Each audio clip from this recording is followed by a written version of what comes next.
नमस्कार, तुमच्या आणि माझ्या म्हणजेच मराठी शारदा ब्लॉग्समध्ये सर्वांचं स्वागत आहे। तर रात्रीचे वाजलेत 9:15 आणि किचनची अवस्था बघू शकता। किचनमध्ये भांडी इकडे तिकडे मी ठेवलेली आहे। जेवणाच्या नंतर जी क्लिनिंग असते, जेवण झाल्याच्या नंतरची जी सफाई असते किचनची, तर ती आज तुमच्याबरोबर शेअर करणार आहे। किचन तुम्हाला माहितीच आहे, खूप छोटा आहे। किचनचा ओटा पण खूप छोटा आहे माझा। तर छोट्याशा किचनची जी सफाई आहे ती आज मी तुमच्याबरोबर शेअर करणार आहे। रात्रीच्या जेवणाच्या नंतर जशी पण मी करते ती आज मी तुमच्याबरोबर शेअर करणार आहे। तर सगळ्यात आधी जी पण रिकामी भांडी आहे, झालेली जेवणानंतरची किंवा खरकटी जी भांडी आहे ती मी बाजूला केली आणि घासून घेणार आहे। तर सगळ्यात आधी भांडी रिकामी करायची। भाजी उरलेली असेल तर भाजी एखाद्या वाटीत डब्यात काढून ठेवायची। आणि आता उन्हाळा आहे तर शक्यतो फ्रीजमध्ये ठेवा उरलेली भाजी। आणि चपातीचं जे भांडं असतं किंवा डब्बा असतो किंवा टोपलं असतं त्याच्यामध्ये ज्या पण चपात्या उरलेल्या असतात त्या व्यवस्थित अशा झाकून ठेवा किंवा एखाद्या डब्यामध्ये व्यवस्थित अशा झाकून ठेवा। आणि जे पण उरलेलं आहे सामान, भाजी जर असेल तर शक्यतो फ्रीजमध्ये ठेवा। दूध असेल तर ते पण गरम करून थंड करून फ्रीजमध्ये ठेवायचं। तर बाकीचं जे पण आहे सामान ते मी साईडला करते, कारण की घासून घ्यायचं आहे मला गॅस आणि तिथलचा ओटा त्यामुळे।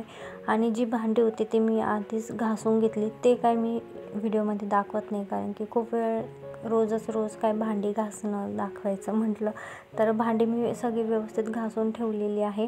कारण की भांडी घासली की अर्धं काम आणि अर्धं किचन रिकामं झाल्यासारखं वाटतं।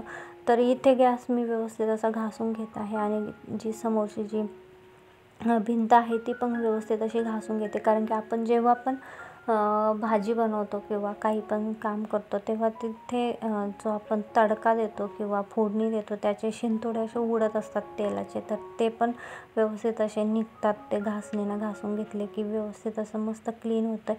तर एक कापड घेतलं आहे व्यवस्थित असं आणि त्याने असं व्यवस्थित क्लीन करून घेत आहे। पुन्हा हा जो कापड आहे तर पाण्यात बुडवून घ्यायचा, व्यवस्थित पिळून घ्यायचा छान असा आणि पुन्हा असं 4-5 वेळेस मस्त असं पुसून घ्यायचं। व्यवस्थित असं क्लीन होऊन जातं, काही साबण वगैरे राहत नाही। तर पाणी ओतण्यापेक्षा रोज मी असंच करते।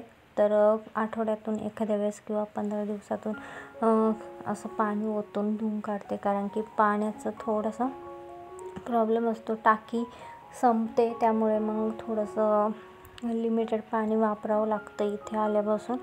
तर व्यवस्थित असं मी ते स्विच बोर्ड आहे ते इंडक्शनची पिन जोडते मी तिथे, तर तो पण व्यवस्थित असा पुसून घेतलेला आहे। इंडक्शन मिक्सर ते पण व्यवस्थित असं पुसून घेणार मी, कारण की मिक्सर तर एवढं खराब नव्हतं, मी 2-3 दिवसापूर्वीच पुसून घेतलेलं होतं त्यामुळे ते खराब नव्हतं। तर मी थोडंसं असं पुसून घेणार फक्त। आणि जी भिंत आहे ती पण व्यवस्थित अशी 4-5 वेळेस हा शर्ट मी पाण्यातून बुडवून व्यवस्थित असा क्लीन करून तो शर्ट पुन्हा मग मी असं पुसून घेतलं आहे। तर फायनली किचनचा जो ओटा आहे तो झालेला आहे क्लीन।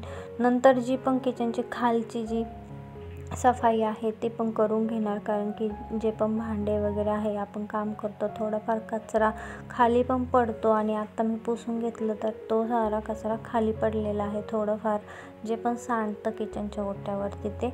तर मी इंडक्शन पण व्यवस्थित असं पुसून घेणार, त्याची जी वायर आहे जशी होती तशी जोडून घेणार। आणि जे माझं छोटं किचन आहे त्याला मी व्यवस्थित असं क्लीन ठेवण्याचा प्रयत्न करते।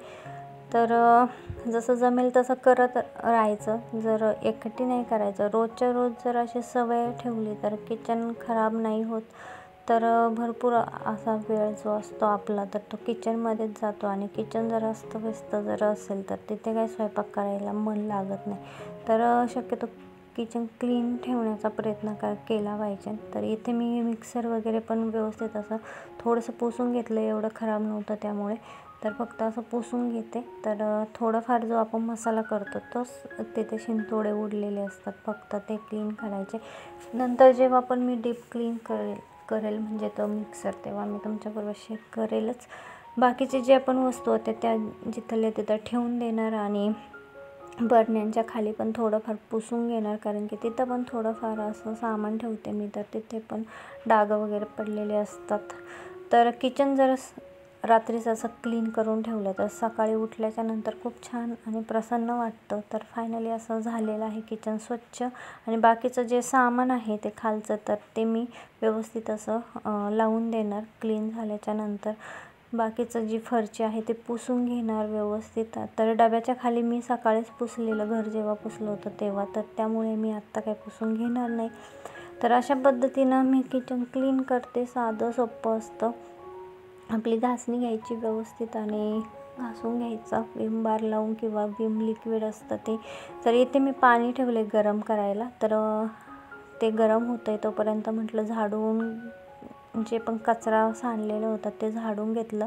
कारण की ते समोरच्या रूममध्ये थोडंफार मी काम करते, भाजी चिरणं किंवा काही पण असतं ते करत असते मी काम. तर तिथे थोडाफार कचरा सांडलेला होता तो पण झाडून घेतला. आणि झाडल्याच्या नंतर जे गरम पाणी आहे ते मुलांना देणार. कारण की त्यांना झालेली होती सर्दी, तशी सगळ्यांचीच तब्येत खराब झालेली होती. त्यामुळे सगळ्यांना गरम पाणी मी भरून ठेवत होते बॉटलमध्ये.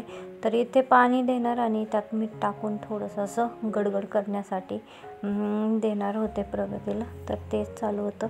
तर कसा वाटला आजचा क्लिनिंगचा व्हिडिओ? आवडला तर लाईक शेअर, नवीन असेल तर सबस्क्राईब करा. भेटू अशाच नवीन व्हिडिओसोबत.